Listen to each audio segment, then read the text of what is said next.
Namaskaram. Om Shri Gurubhyo Namaha. 9 days of Navaratri, 9 levels of the Sri Chakra, 9 aspects of the goddess Devi, and 9 kritis on Kamalamba, the magical number of 9. The Kamalamba Navavarna kritis were composed by Sri Muthuswami Dikshitar, who lived between 1775 and 1835.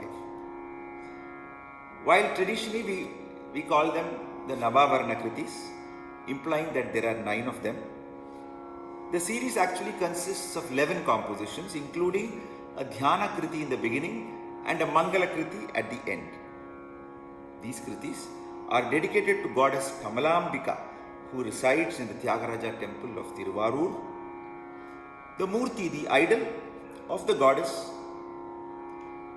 at this temple, has a unique seating posture with legs crossed over to one side, perhaps the only such iconic representation of the goddess anywhere in India. The compositions are about many things, essentially that to do with the Sri Chakra, its spiritual significance, the geometric structure, the enclosures in the chakra, the mantras embedded in them, and many more intricacies and nuances of the Sri Chakra. These compositions are highly scholastic, technically perfect, and are in absolute adherence to the Sri Vidya. The god here at Tiruvarur, Tyagaraja, has 2 consorts, Kamalamba and Nilotpalamba. It is significant that he composed the Navavarna kritis on Kamalamba particularly, because Kamala is also the name of one of the 10 Mahavidyas. We find in the Navavarna kritis of Muthuswami Dikshitar all the technical details of the enclosures, the avaranas, the names of the enclosures, the presiding deities, the yoginis, the bijaksharas, the mudras, and other minute details.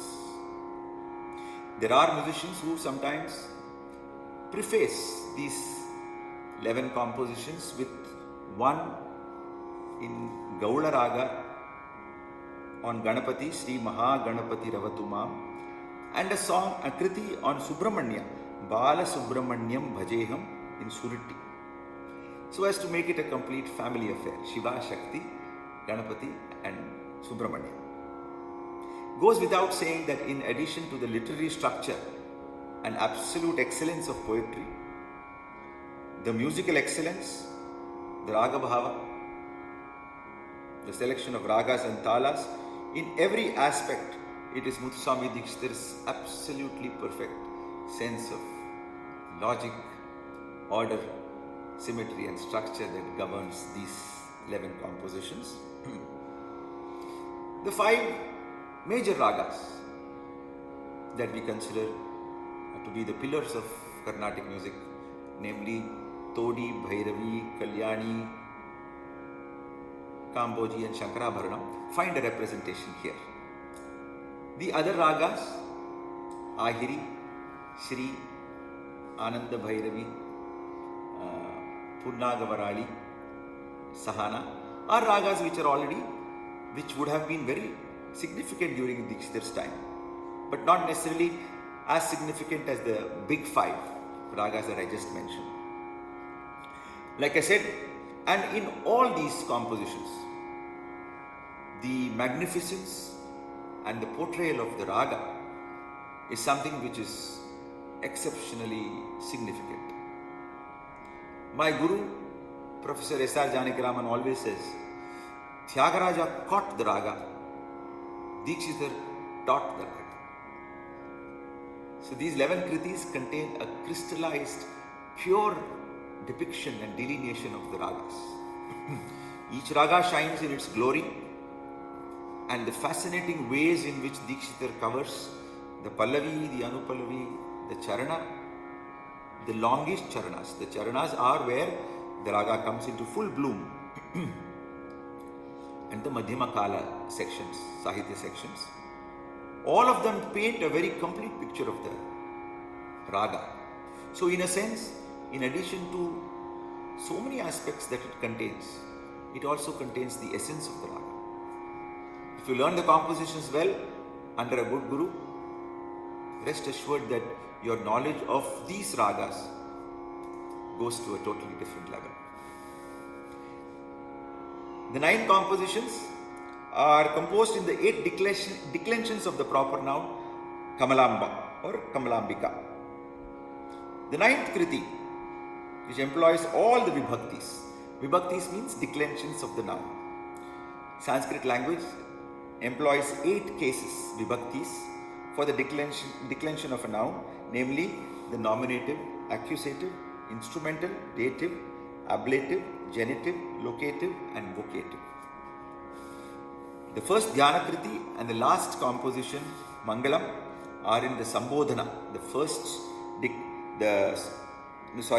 8th declension, the vocative.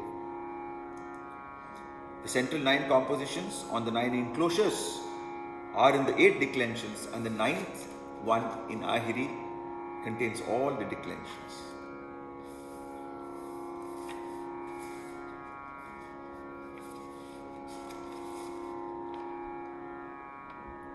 We all know that Muthuswami Dikshitar was himself a Sri Vidya Upasaka of the highest order.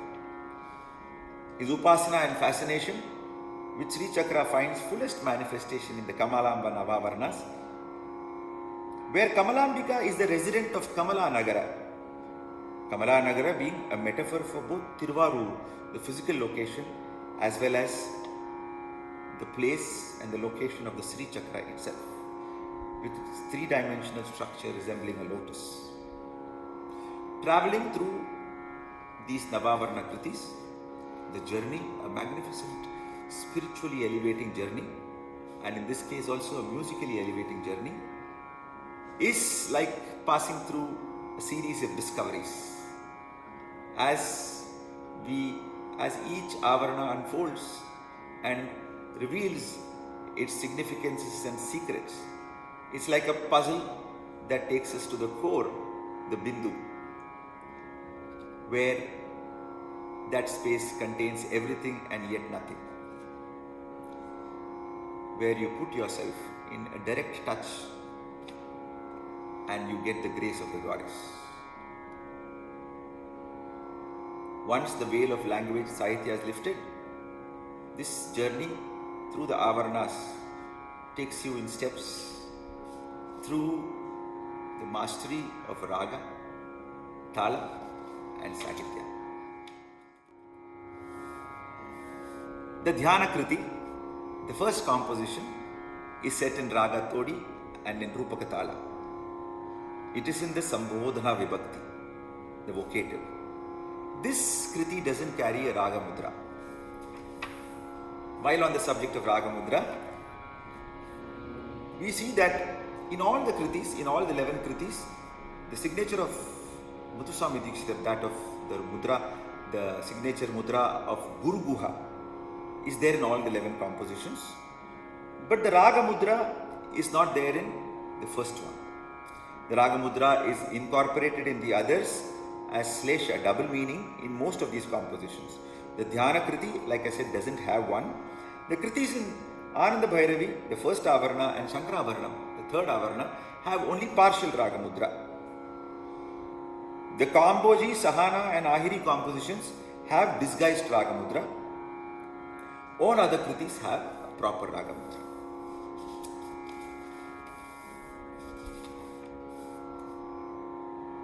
The first Dhyana Kriti basically describes Kamalamba and her attributes. Kamala is also, like I said, the name of one of the 10 Mahavidyas, Dasha Mahavidya. The temple itself is situated in an area of 5 acres, with an adjacent tank of equal size known as the Kamalalaya, the abode of lotuses. Muthuswami Dikshitar uses the Dhyana Kriti to talk about Kamalamba both as one who is devoid of qualities and forms, Nirguna and Nirakara, and one who has qualities and forms, Saguna and Sakara.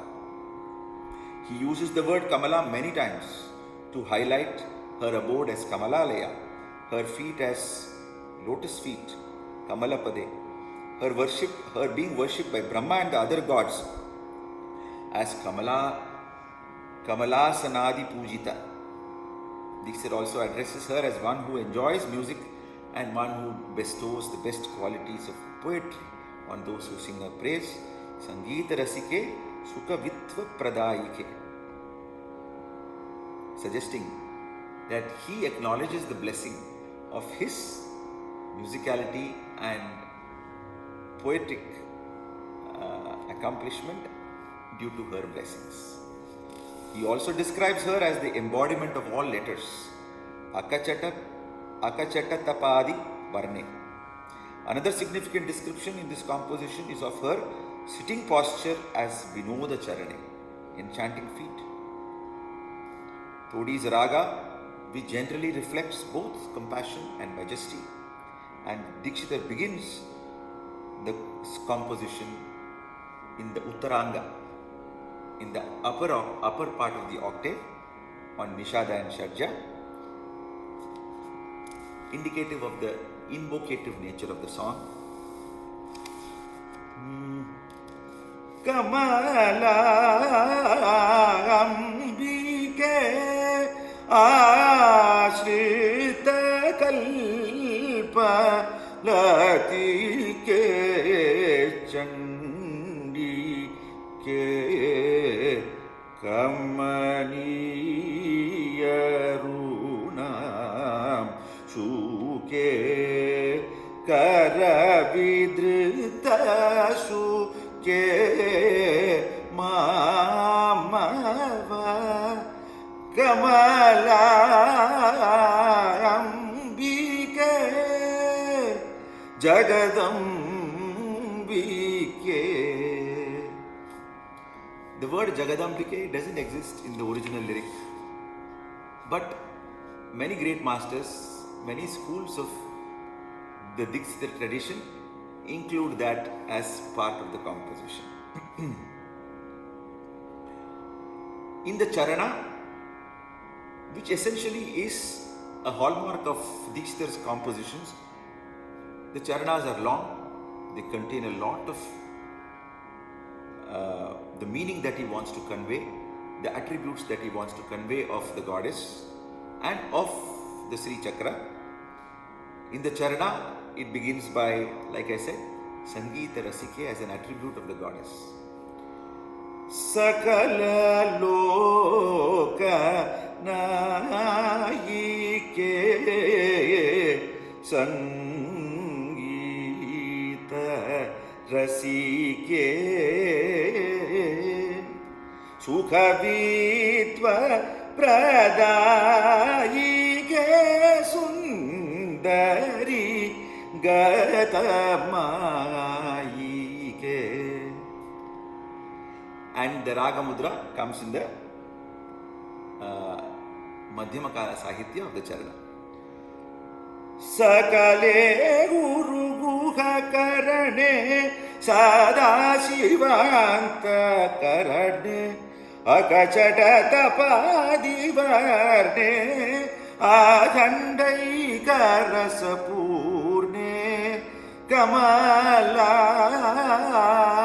Ambike Sakale Guru Guha Karane Sada Shivanta Karane Akachata Tapadi Varne Adhandai Karasapurne. An absolute magnificent essay of the Raga. Through all the Gamakas that have come to us through the teaching tradition, through the student Guru Shishya Parampara, we have Todi shining in all its resplendence. Let us go through the Sahitya of the Kriti to understand them better.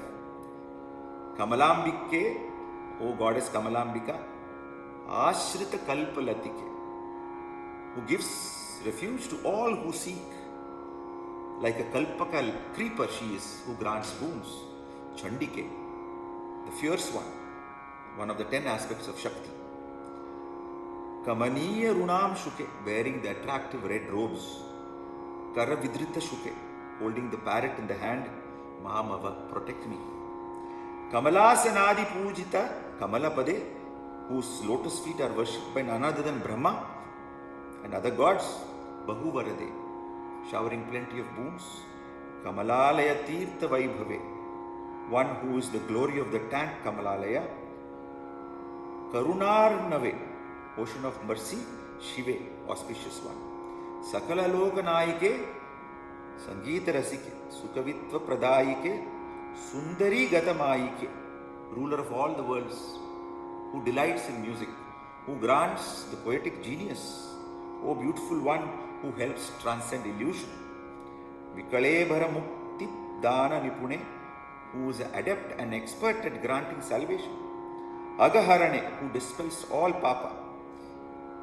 Vyadadi Bhuta Kirane, one who enlightens all the five elements: earth, air, fire, water and space. Vinoda Charane, whose feet are enchanting. Arune, reddish again. Sakale, complete, embedded with lunar digits. Guruguha Karane, mother of Guruguha. Sadashivanta Karane, inhabiting the heart of Lord Shiva. Akachata Tapadi Varne, the embodiment of all the letters Aka, Chata, Tapa, etc. Akhandaika Rasapurne, filled with complete bliss.